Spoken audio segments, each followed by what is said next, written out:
Yo, what up? It's time for another Bribble's Backlog, where we go through my backlog and see what I'm working on and any kind of progress I've made. Let's get into it. Hey, real quick before we get into anything, if you want to subscribe or like the video or leave a comment, that'd be greatly appreciated. Come on, you bastard.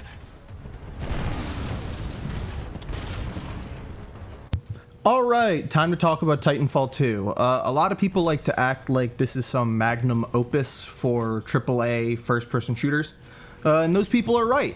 This game absolutely fucking slaps, and if you disagree, I'm sorry, you are wrong. If you're wondering why this game fucking slaps, don't worry, I will tell you. The levels, they're wonderfully built.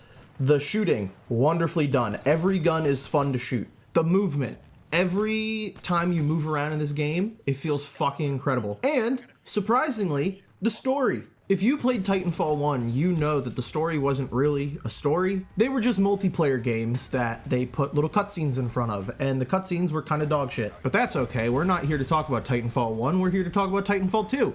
So Titanfall 2, it fucking rules, for the reasons I already said.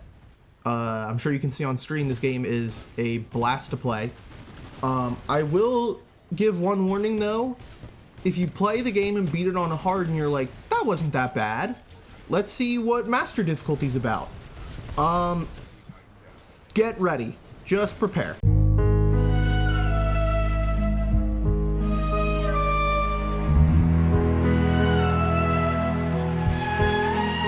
To focus on the story just a little bit more too, I really think the relationship between BT and Cooper is so fucking special because of the way they talk together and how well their conversations are written. It's just really fun to hear them interact. And as you progress through the game, you feel your bond with BT grow. Not just Cooper's, but yours as the player. And I think that mainly comes from the ability to pick what Cooper's gonna respond to BT with, so you kind of get to say what you want to say to him instead of, just them picking for you. This type of weapon is an advanced design and may give us a tactical advantage. I think somebody's in love. A human's concept of love requires admiration, attraction, devotion, and respect. Conclusion: I am 50% in love. All in all, this game's like $30 normally, but it's on sale a lot, so if you want to wait for that, but highly recommend this one. It's definitely worth trying this one out for yourself.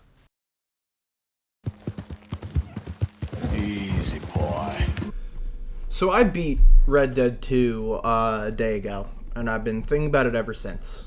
And so much so, I actually wrote down what I want to say for this section, so I don't fuck it up, because this game deserves that at the very least. Rockstar games for me usually feel like they place their pinky toes in a lot of different mechanics, like shooting, driving, minigames, dialogue options with NPCs, honor systems, etc. But they take place in these game worlds that feel larger than life and do really feel alive. What feels even more alive in this game's instance is the characters that they've written.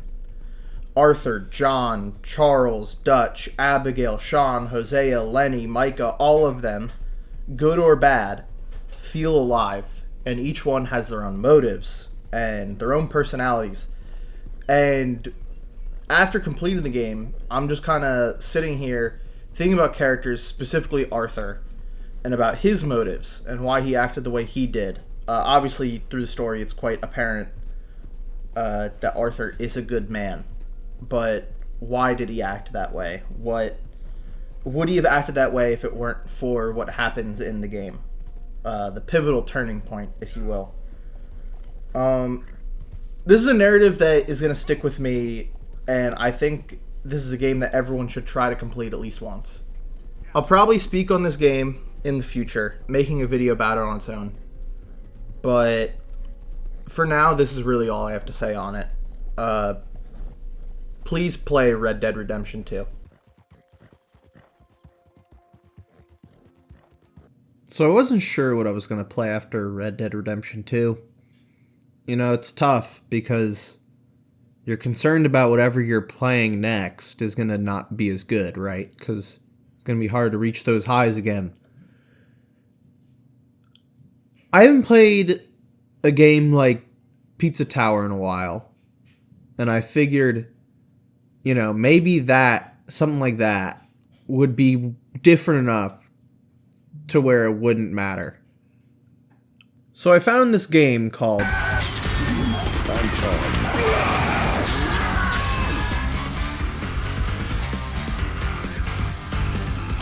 In Anton Blast, you play as an alcoholic who has his alcohol taken away by the devil. If you're wondering why the devil took him, it's because Anton is really red. Like, his skin is really red, and the devil wants to be the reddest of them all. Who among the earth-walking cretins shines more crimson than I? Well, there's a red guy. A red guy?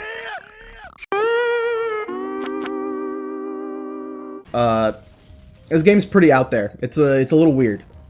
That weird vibe can be charming, but it kind of also hurts the game. It's just obnoxiously loud. I mean, honestly, the title screen even is a bit much. I guess since I'm complaining already, we'll go into the cons. So yeah, let's see. It's obnoxiously loud. The controls feel really weird sometimes. I don't know why sometimes I just can't control Anton well, and I can't really get him to where I want him to be. And another big complaint I have is the devil just really weirds me out. I don't know. I don't like the vibe of him. Pulling the devil by the tail does not lead you far. Now, you know, I'm complaining a little bit. You might be asking, what did you like? The game looks great. I love the art style and the way the characters and enemies are designed.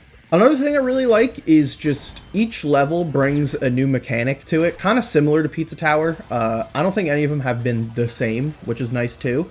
But yeah, having variety in platformers is something that is kind of underutilized in my opinion. And when I see it, usually it's a good thing. I think another thing that this game does really well is doing exactly what is advertised. If you read the Steam page, the devs kind of advertise this game as a platformer based on destruction.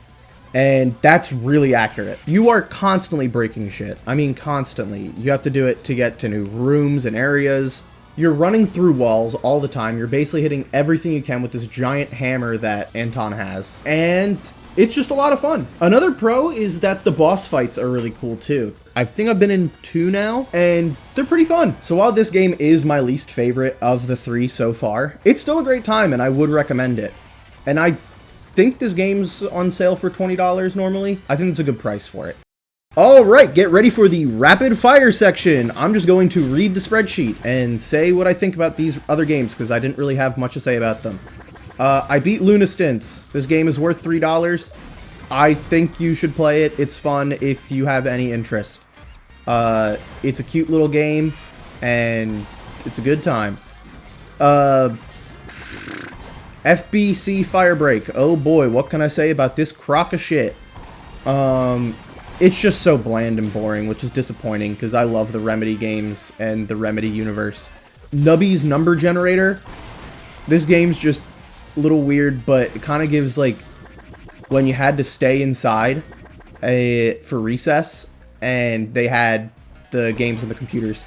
So, if you ever have missed one of those, play this. I think that's actually going to do it for today's video. I'm going to keep posting, keep working at it, but yeah, let me know if there's any differences I should make or any games I should play. Like, comment, and subscribe if you enjoyed, and thanks for watching.